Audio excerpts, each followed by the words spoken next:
nowadays you got to have that confidence because people nowadays. Before we get straight into the podcast, I just want to give a huge shout out to our sponsors, Declan Kirby GAA Star. Declan Kirby GAA Star Championship Journey. It's a series of GAA team children's books written by primary school teacher and GAA coach Michael Egan. You can check it out in the link in the description down below, of course, as well. Follow the trials and tribulations of Declan Kirby and his team at Smithgreen Gaelic Football Club, recently formed but promising GAA team. The book is now available in Easons and all good bookshops, so check it out in the description down below, and let's get straight into it. Yes, what's the story, lads? Welcome back to GAA Fan TV. My name is Aaron. This is the hurling preview for this weekend's games taking place in the All-Ireland Senior Hurling Championship. We've Cork going up against Dublin, we've Tipperary going up against Waterford, but don't forget the Laurie Mark Cup final between Cavan and Fermanagh, and the Nicky Rackard Cup final between Mayo and Tyrone. Two very important games taking place in those two cup finals as well, so we will be touching on those games as well. If you are new around here, hit the like button and subscribe.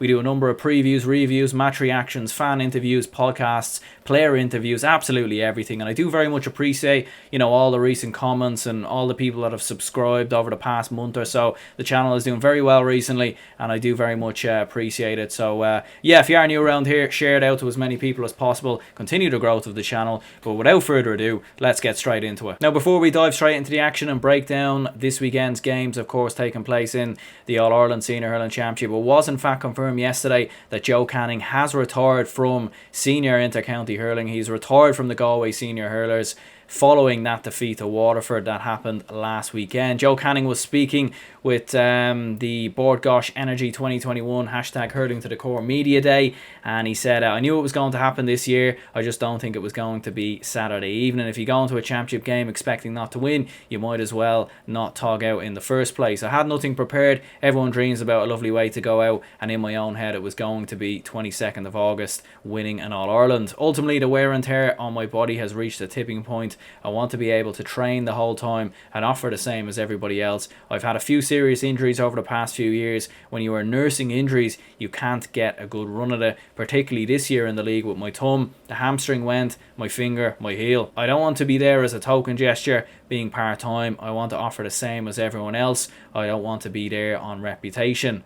And he also said there was no regrets on his time with the Galway Senior Hurlers, and certainly there shouldn't be any regrets. I mean, when you look at what this man has achieved, when you look at what he has done for Galway hurling, a tremendous athlete, a tremendous hurler, a brilliant example in terms of sports people coming out of Ireland. I mean, this guy has been unbelievable, and what a true legend of the sport. And obviously 2017, I mean, what an achievement, winning Galway the All-Ireland for the first time in a long time. Of course, they were on a massive drought, having not won the All-Ireland for quite a long time going into that 2017 season. And obviously that point against Tipperary, I think, is a point that everyone remembers, all hurling fans, all GAA fans. I mean, hitting that point from the sideline in injury time, last puck of the game, it's all on the line, and that's really when your big leaders stand up. And if there was ever an example of someone standing up when it matters, that was it, because Joe Canning from about 50 to 60 metres hammers it over the bar,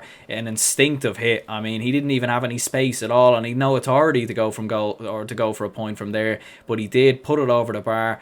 Nothing short of exceptional, nothing short of brilliant. And just looking through what Joe Canning has, looking through his time, of course, playing for the Galway Senior Hurlers in total, he played for Galway between the years of 2008 and 2021, 46 senior appearances in total, 40 goals, 821 points, and in the Championship 11 goals, 246 points, in the Leinster Championship 16 goals, 242 points. Quite an incredible achievement for Joe Canning, and obviously winning that All-Ireland in 2017, 3 Leinster Championships 2012, 2017 and 2018, 2 National League titles 2010 and 2017, won an All-Ireland Under-21 Hurling Championship and won 2 minor All-Ireland Hurling Championships as well. Not to mention 5 All-Stars, 1 All-Star Hurler of the Year, 1 All-Star Young Hurler of the Year as well. I mean, there's absolutely nothing that this man hasn't achieved. And look, listen, I know it wasn't the best way to go out, of course. Obviously Galway losing that game to Waterford, becoming the first Galway team since 1991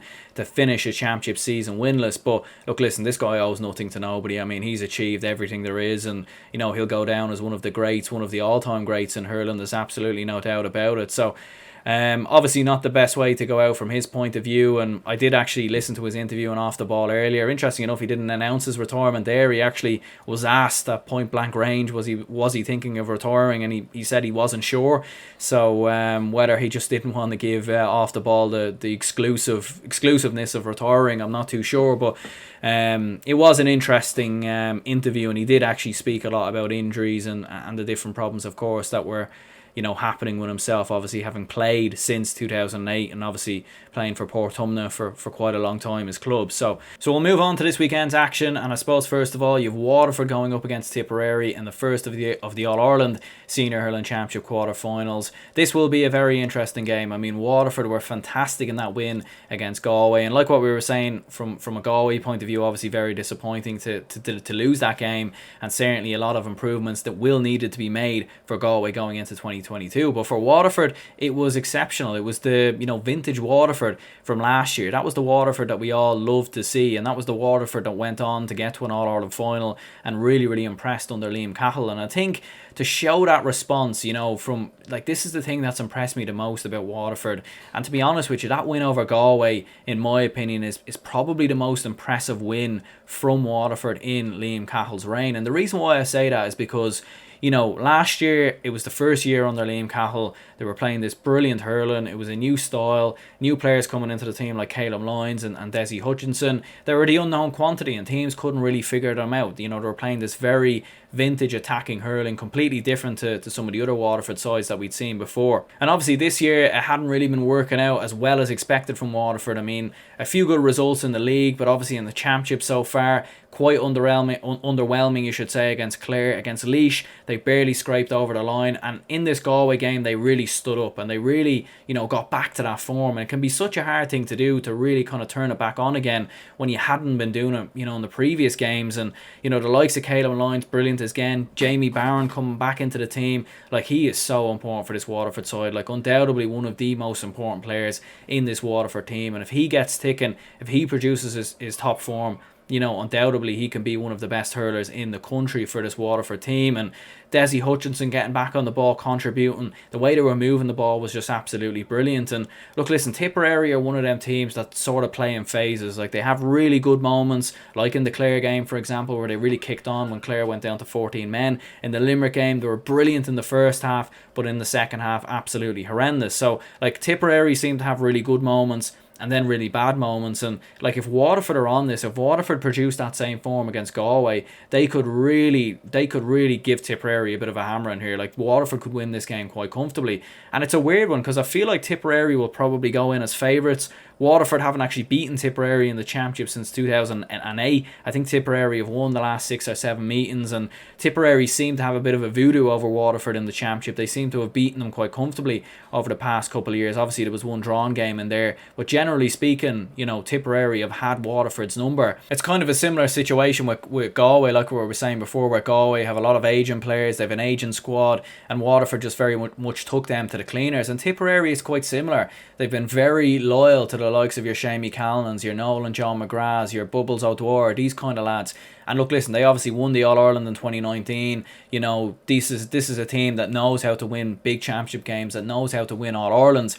But Waterford are the fresher team, they're the up-and-coming team. And if they get in the faces of Tipperary, and if they really make this a battle, I could see Waterford winning this game. And I think that's been the worry for Tipperary since 2019, is that when it's become a battle, when teams have really gotten in their face, they've beaten them. They've beaten them. Obviously Limerick beat them in the championship this year and the championship last year. Of course, Tipperary lost to Galway last year in the championship, and this year, of course, as well, obviously losing to Limerick, like I said before. So, when teams really get in their face and really put it up to them, make it a bit of a struggle, that could happen. And it would be interesting. Your only kind of worry for Waterford is you are looking at that defence in particular, and you're kind of asking yourself, how are they gonna curve the influence of the likes of Shamie Callanan or the likes of Jason Ford, for example. You do look at the defence, you've Ian Kenny in there, Conor Prunty's obviously come back in, Conor Gleeson as well. So that's going to be the struggle for Waterford, is trying to curve that defence. But I suppose at the same time, Tipperary will have a similar problem trying to curve Waterford's attack as well. Ultimately, though, I am going to go with a Waterford win. I think they'll just have a bit more than Tipperary. I think they're coming into this game with a little more confidence, and I think Waterford have, that was the win they needed, and the confidence that will give them, I think, will be absolutely huge. And like when Waterford are playing at their absolute best, they're one of the best teams in the country, and I think Waterford are going to get the better of Tipperary. I think Tipperary are coming in on the back of that very disappointing performance against Limerick. And I think Waterford will take a lot of confidence from that as well, with the fact that, even if they are behind by 5 or 6 points, that they've seen that Tipperary do have the ability to let a lead slip. So I'm going to go with Waterford to win the game. I think they'll have a bit too much going forward. I think their midfield and Peter Hogan and Jamie Barron will outwork Tipp's midfield. I think they'll have too much for Tipperary, so I'm going to go with a 2-point win. And you've then got Cork going up against Dublin, and of course, for myself as a Dublin fan, it's a big game. Obviously, All-Ireland Senior Hurling Championship quarter-final. The first quarter-final we've been to in quite a number of years, as a matter of fact, obviously having got to the Leinster final, which we got beat by against Kilkenny. Look, listen, this is going to be a very tough one. Dublin haven't beaten Cork in the All-Ireland Senior Hurling Championship since 1927, so almost 100 years ago since Dublin last beat Cork in the championship. And it's an interesting one. Like, Cork are certainly not the Cork of maybe 10-15 years ago, but they are very much an up-and-coming team. They've a lot of very good young players coming through, like Alan Connolly, Shane Barrett, obviously Jack O'Connor's another very good hurler. You've got all-stars in there like Patrick Horgan and Seamus Harnedy. So like, Cork have got a serious team, and I'm just worried from a Dublin point of view that we're going to lose this game, because I just don't see how we're going to stop Cork. Like, obviously Owen O'Donnell's injured.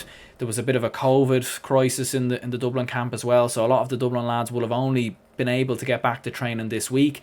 And like, when you looked in the Kilkenny game, you looked at some of the players we brought off the bench, we just didn't have the same, we're not going to have the same impact as Cork. Like, even if Dublin are in front by 4 or 5 points going into the home stretch, Cork will have players to bring off the bench, the likes of your Shane Barrett, the likes of your Alan Connolly's, and that will just be a very tough one to deal with. Tim O'Mahony getting forward from wing back, Dara Fitzgibbon overlapping from midfield. I just don't know how we're going to stop Cork. Cork, are very centred on goals, and they're very fixed on goals. Now, we have done a good job defensively so far this year at keeping teams out from goals. Obviously, Galway created a lot of goal chances quite early on in the Dublin game, and we done quite a good job. Alan Nolan made a lot of very good saves. Paddy Smith's been decent so far this season. Adrian Dunphy, since he's come into the team, has done quite well. I believe Paddy Smith actually marked TJ Reid in that Kilkenny game and done a fairly decent job on him. So, like, defensively, we've been quite good this season, but it's just, how are we gonna stop those overlapping runs? How are we gonna stop Cork's influence? The fact that it's at Croke Park as well, it's just gonna be very tough for us. It's gonna be very tough from a Dublin point of view, and I just think Cork will have too much, in my opinion, especially going forward. Look, listen, maybe we might get a little bit lucky. Maybe we'll get a little bit of luck on the day. Maybe a bit like what Cork did in 2013 when they beat us. And look, listen, maybe we'll get our revenge. But Cork are the up-and-coming team, and this is a massive opportunity for them to get to an All-Ireland semi-final. They've a lot of very good players, a lot of good players coming through at the moment, a lot of players already in the team. Their goalkeeper, Patrick Collins, has been a fantastic addition this year. Obviously, that save against Tony Kelly, absolutely exceptional. My main positive from a Dublin point of view would be that Cork aren't there just yet. It's been, they haven't been to an All-Ireland semi-final since 2018. They do seem every now and again to have a bit of a disappointing defeat and have an off day, and if we could capitalise on that, maybe we could. Maybe Ronan Hayes, obviously, who would have been back training obviously during the week, comes back into the team. He can cause a couple of problems. If Dara Gray can get forward and cause a couple of issues as well. You don't know. We'll have to wait and see what happens, but I just think that Cork will have a bit too much, in my opinion. So I'm going to go with Cork to get the victory by 5 points. We'll live in hope that Dublin can get the victory, but I'm going to go with Cork to get the victory here. We do have the Laurie Marr Cup final between Cavan and Fermanagh, and the Nicky Rackard Cup final between Mayo and Tyrone. The Nicky Rackard Cup final, first of all, what a huge win that was for Tyrone over Donegal. I think many people had Donegal as the favourites, but Tyrone certainly causing a bit of a shock with the likes of Casey hitting 9 points and CJ McGurty actually looking quite decent as well. So fair play to Tyrone coming up against Keith Higgins' Mayo side that certainly are coming in as the favourites. They beat Armagh very, very comfortably. So we'll go with Mayo to get the victory there by 4 points. As for Cavan and Fermanagh, going to be honest, haven't seen either side play at all, of course, in the Laurie Mar Cup. But we'll go with Cavan. Sure, why not? Maybe they'll go ahead and get the victory. So we'll go with Cavan to win by 2 points. But anyway, lads, we're going to go ahead and wrap this up here. Do leave a like and subscribe if you haven't already. Do stay tuned for more videos, podcasts, interviews, and match reactions coming out soon. My name is Aaron, and I'll see you all later.